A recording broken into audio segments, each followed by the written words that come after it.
A paz do Senhor a todos. A gente estava tentando fazer a transmissão ao vivo, mas eu tive que formatar o PC e alguns problemas não foi possível. E como eu disse, vou começar um pouquinho mais tarde a ministração desta palavra, mas como está todo mundo de quarentena, não vai ter problema, vai ficar gravado, você pode ouvir mais tarde. Este é o momento em que a gente vai fazer a leitura do texto e, na sequência, a gente vai fazer uma oração. O tema eu já tinha colocado na transmissão ao vivo, lá no lembrete, não sei se vai ficar gravado ou não, caso não fique. O tema é: o que um eleito pode fazer em relação ao cativeiro? O texto está no livro de Jeremias, no capítulo 18,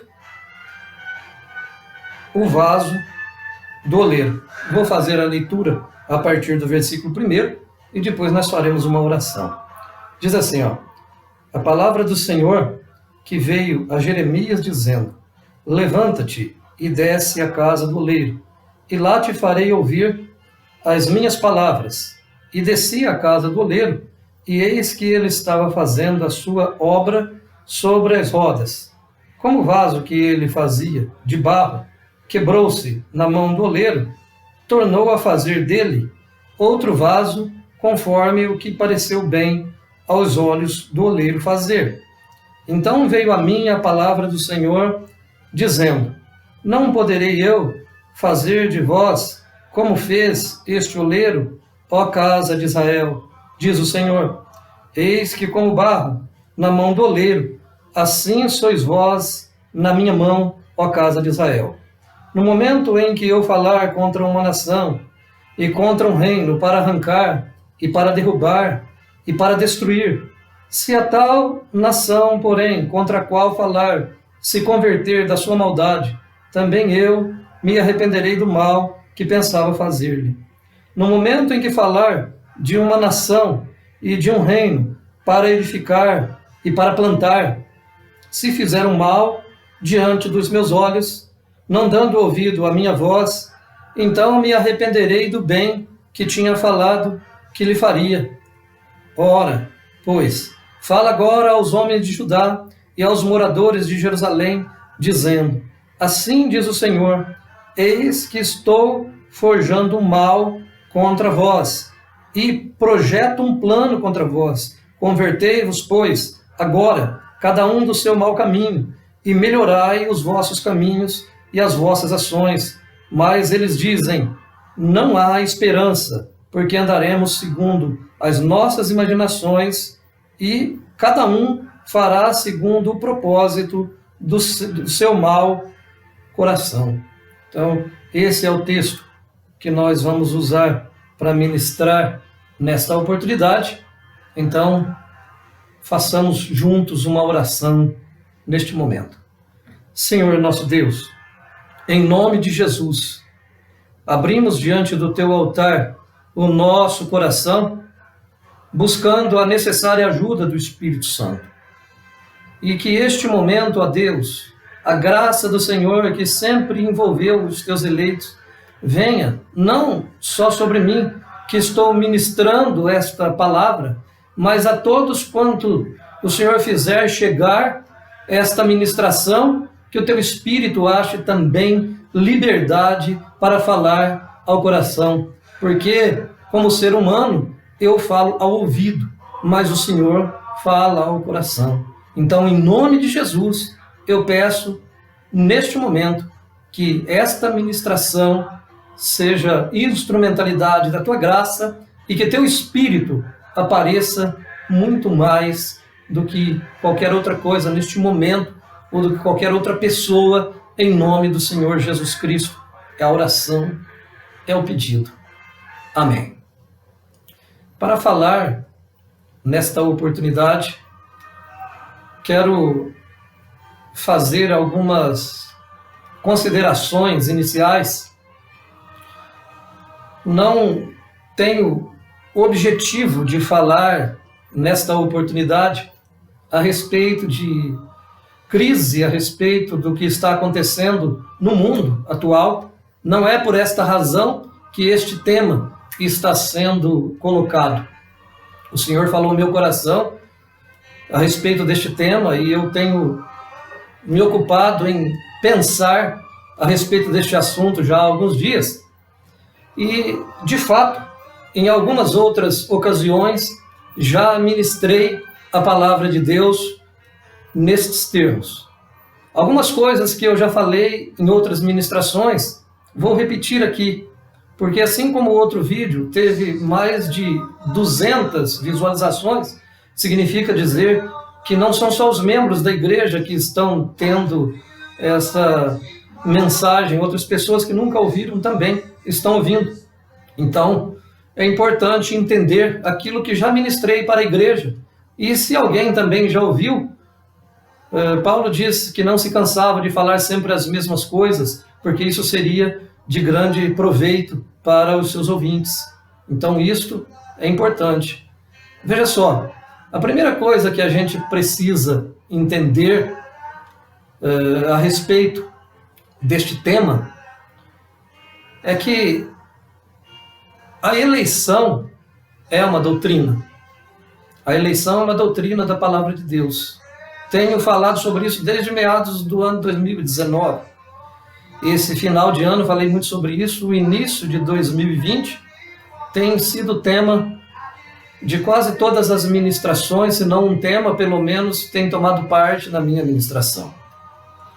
E é importante entender que o povo a quem esta palavra de Jeremias é dirigida abarca este tema, porque falar em eleição sem falar em Israel é ser antissemita, é desconsiderar a informação de que o nosso Deus é o Deus de Israel, o Deus dos hebreus. Então, eleição é um tema muito antigo e verdadeiro da Bíblia Sagrada. Esse tema remonta antes da fundação do mundo.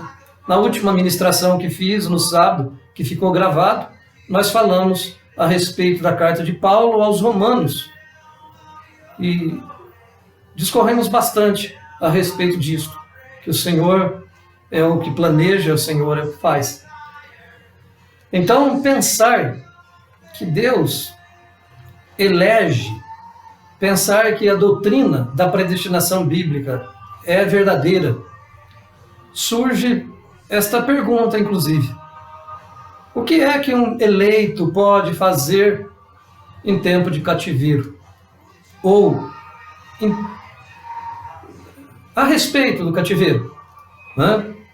Porque se existe a predestinação, se existe a escolha de Deus, e se isso é mérito de Deus e não mérito humano, qual a diferença? Né? Então não importa o que eu faça ou o que eu deixo de fazer, o resultado vai ser sempre o mesmo. É um pensamento que ocorre quando a pessoa não entende perfeitamente essa doutrina. Quando a pessoa não sabe o que significa ser um eleito do Senhor, ele imagina que essa doutrina dá a ele o direito de fazer qualquer coisa com a vida dele. Na ministração, no estudo bíblico de quarta-feira, que não ficou gravado, nós fizemos apenas videoconferência através do aplicativo Zoom, e não ficou gravado, nós falamos a respeito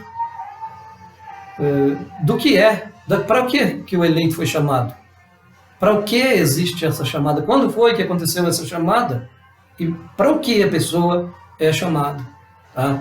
Então, de fato, é uma falta de conhecimento muito grande pensar dessa forma, pensar que a doutrina da eleição seja contrária à prática de boas obras. É exatamente o contrário. Qualquer pessoa que sabe que foi escolhido por Deus, qualquer pessoa que sabe que a morte na cruz do Calvário foi necessária para a inclusão espiritual, vai santificar a si mesmo.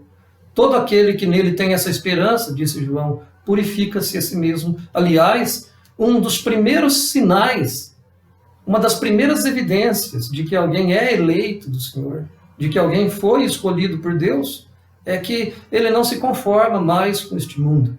Ele não aceita mais viver uma vida de qualquer maneira. Ele deseja a santidade. Ele trabalha pela santidade. Qualquer que nele tem essa esperança, purifica-se a si mesmo. Então isso é importante. É importante entender que o chamado do verdadeiro cristão, o chamado dos eleitos, que é um chamado eficaz, não é um chamado geral, simplesmente, ele está também ligado a esta compreensão. Todo aquele que sabe que foi eleito por Deus vai também ter esta compreensão. Então há muito o que fazer, mas existe também uma consideração que vou repetir para aqueles que já me ouviram e falar para aqueles que estão me ouvindo pela primeira vez. Quando a gente lê o texto do vaso e do oleiro, a gente tem uma interpretação errada a princípio.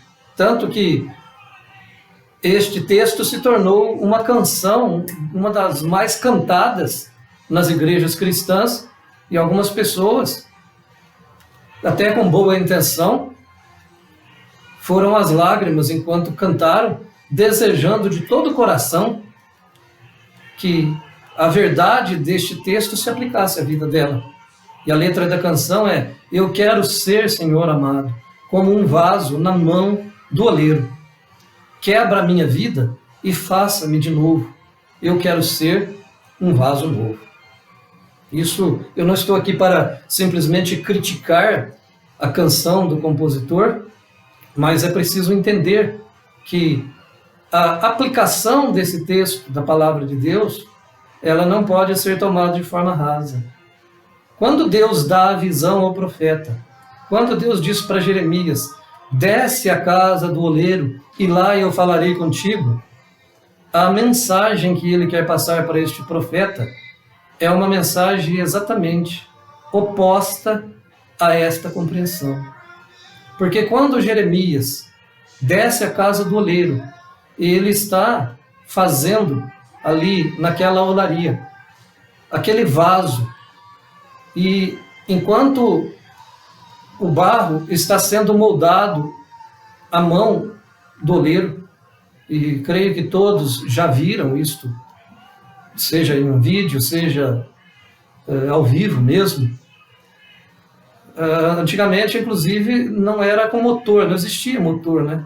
A pessoa era no pé que girava aquela e ia moldando o vaso. Mas o vaso, enquanto estava sendo moldado, ele quebrou na mão do oleiro. Quebrou. Então Jeremias ficou olhando. Acho que nunca um vaso foi tão observado enquanto era feito como naquela ocasião, porque foi uma ordem de Deus. Deus disse para o profeta: presta atenção naquilo que eu estou fazendo. E o profeta começou a olhar, e aquele vaso se quebrou. Mas só que, enquanto o vaso estava sendo moldado, o oleiro tomou uma atitude. Ele decidiu que não iria perder aquele material. Ele chegou à conclusão de que poderia e que deveria, sim, remodelar aquele barro. E, novamente, amassando aquele barro e trabalhando de forma profissional, ele fez um vaso novo com aquele mesmo material. E então Deus vai dar a mensagem ao profeta e vai dizer: olha, assim como o barro na mão daquele oleiro, assim, Israel, é você na minha mão. Preste atenção que o barro quebrou na mão do oleiro. Foi uma observação que o presbítero Adilson, em uma de suas pregações, fez. O vaso estava na mão do oleiro, assim como Israel estava na mão de Deus. Assim como o verdadeiro eleito também está na mão de Deus. Então, quando Deus dá essa mensagem ao profeta, ele diz assim: eu posso fazer um vaso novo, assim como o oleiro também fez. Quando eu disser a uma nação que ela vai prosperar, se essa nação ela não prestar atenção nas minhas palavras, a prosperidade não vai acontecer. Mas quando eu disser a uma nação que essa nação vai ser punida por aquilo que está fazendo, se ela se arrepender, a punição também não vai acontecer. Estou resumindo com palavras bem simples para a compreensão de todos. E ele está dizendo, fala para este povo que eu estou pensando mal a respeito deste povo. Então, a mensagem do oleiro, a mensagem dada a Jeremias, não é uma mensagem positiva. A ideia de Deus não é dizer assim, eu quero quebrar você. Estou interessado em levar você a cativeiro. Eu estou interessado em fazer o mal a seu respeito. Deus não queria fazer isso. É uma visão negativa. Não é positivo, não é sábio dizer a Deus, faça comigo do mesmo jeito que o vaso fez com o oleiro, porque aquela visão significava que se o povo não se consertasse, seria levado a cativeiro. E como nós conhecemos o que hoje já é história, aquele povo não ouviu o profeta. E porque não ouviu o profeta, foi de fato levado a cativeiro. A gente já conhece, já sabe a respeito disso. Então a ideia de Deus não era punir aquele povo. A ideia de Deus não era levar aquele povo para o cativeiro. A ideia de Deus era exatamente o contrário. Deus estava interessado em não castigar aquele povo. Deus estava dizendo, eu não quero castigar vocês. Não quero fazer o mesmo que o oleiro está fazendo. Mas preste atenção, vocês estão fazendo contrário à minha vontade. Era uma mensagem positiva agora para conserto. Ele estava dizendo, eu não quero que seja assim. O que ele está dizendo é o seguinte, o plano que tenho na vida de vocês vai acontecer. Deus está interessado e vai cumprir essa obra na nossa vida. A verdadeira eleição, ela acredita nisso. Se você é um eleito do Senhor, de fato, você vai concluir a obra. Aquele que começou a boa obra vai aperfeiçoar até o dia de Jesus Cristo. Então a pergunta que fica é, tem alguma coisa que eu possa fazer, já que estou na mão do grande oleiro? Sim, é lógico que tem. A mensagem a dizer é exatamente o seguinte, é possível sim evitar muita coisa ruim na nossa vida.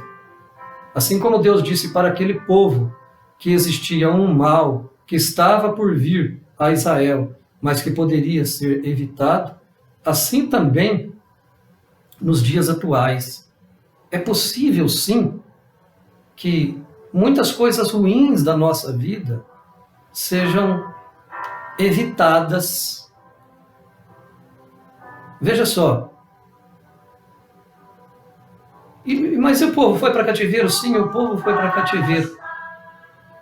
Mas, no meio daquele cativeiro, você vai descobrir que Deus fez muita coisa boa. Poderíamos falar da história de Daniel, de Ananias, Azarias e Misael. Poderíamos falar sobre tantas coisas. Eu não vou estender tanto essa ministração para não cansá-lo. Mas veja só, que mensagem é a mensagem que Deus tem para nós em um momento como esse que nós estamos vivendo? O que, como cristão, eu posso fazer? Será que tem alguma coisa que eu posso fazer para minimizar as situações, os problemas? Sim, existe o que você possa fazer. Tirar as melhores lições de tudo isso, como Daniel entendeu que aquele era um momento de santificação, aquele era um momento de consertar a vida diante de Deus, aquele era um momento de chegar mais perto de Deus e não um momento de revolta ou coisa semelhante. E nós sabemos que mesmo que o cativeiro Israel tenha se estendido por pelo menos 70 anos, os filhos de Deus, o verdadeiro Israel, prosperou durante esse cativeiro. Assim como aquele cativeiro revelou o verdadeiro israelita, todo cativeiro revela o verdadeiro cristão. Esse é um tempo de abrir o coração diante do Senhor para perguntar, Deus, o que é que eu posso fazer para evitar cativeiro, para minimizar o cativeiro? Porque você vai encontrar Daniel um dia se ajoelhando diante do Senhor e falando: Deus, eu entendo que é tempo de terminar esse cativeiro. Eu entendo, Senhor, pelos livros, ele leu o livro de Jeremias, inclusive. E ele começou a confessar diante do Senhor. Ele começou a chorar diante do Senhor. E não vou entrar em detalhes mais aprofundados. Eu acredito que você já entendeu a mensagem que está ouvindo. O que, como eleito do Senhor, eu posso fazer? O que é tempo de fazer? É tempo de dizer assim: Senhor, o que for a minha parte, eu vou fazer. Posso até entrar no meio de cativeiro também, mas como o Senhor foi com Daniel, o Senhor também vai ser comigo. Esse cativeiro, ele não vai ser para me matar, esse cativeiro vai ser para dar glórias ao seu nome. Esse cativeiro vai ser para mostrar que só o Senhor é Deus e que não há outro além de ti. Então, queridos, o que um verdadeiro eleito pode fazer em relação ao cativeiro? Ele pode entender que nunca foi e nunca será a vontade de Deus fazer mal ao seu povo. Deus quer bem ao seu povo. Deus quer bênção ao seu povo. Deus não está interessado em castigar ninguém. Deus está interessado simplesmente em moldar os seus filhos de maneira a fazer com que o melhor ocorra na vida desses homens. Então é isto, esta é a palavra de Deus, e eu acredito que você, como eleito do Senhor, tem muito o que fazer, não só nesse tempo, mas para o que foi chamado, em nome do Senhor Jesus. Amém. Deus os abençoe. Oremos neste momento. Senhor nosso Deus, em nome de Jesus, nós agradecemos pela ministração desta palavra e que o Senhor nos ajude a viver de acordo com a Tua vontade, de acordo com o Teu propósito, fazendo a nossa parte e que seja feita a Tua vontade, Senhor, que nunca foi e nunca será de cativeiro. Não é a Tua vontade castigar ninguém, é a Tua vontade abençoar e moldar o Teu povo. Que haja, Senhor, um brilho no coração e no olhar de cada um dos Teus filhos, independente de tudo, em nome do Senhor Jesus, e que, por fim, a Tua vontade prevaleça, em nome do Senhor Jesus. Amém e amém.